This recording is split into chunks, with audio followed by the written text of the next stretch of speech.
Lalpian hun lom takkan theng le ta him takalomin zai vora thina thim noya thu te ta ne naro puya thim ta hallelujah lo min zaya aming magarem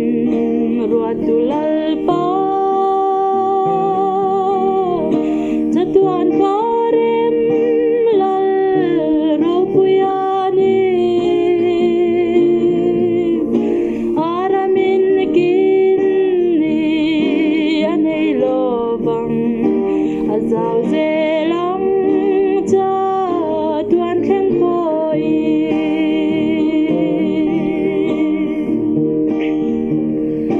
tuna hian Bethlehem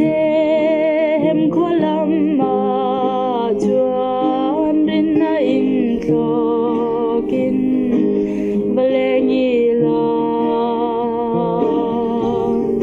chun riang mari joy leile van lal riang va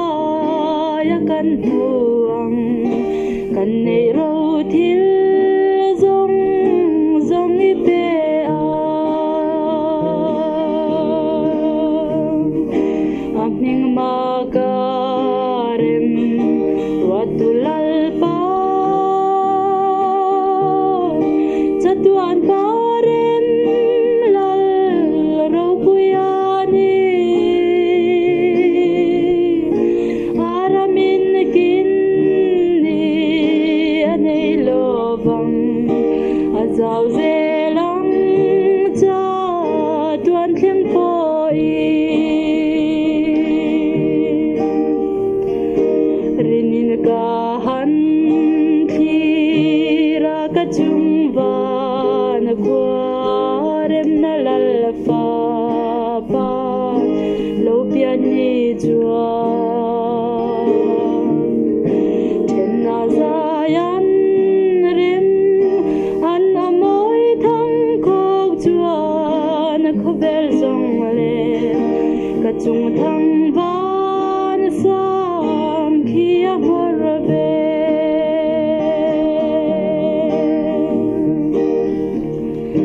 min tan tu lal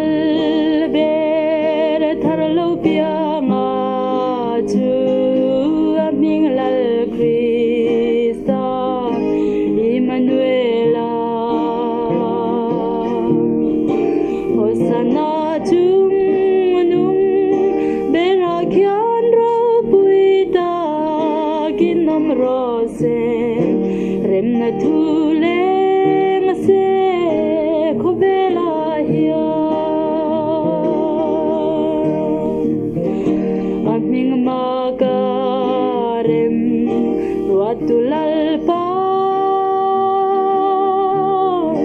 jatuan parem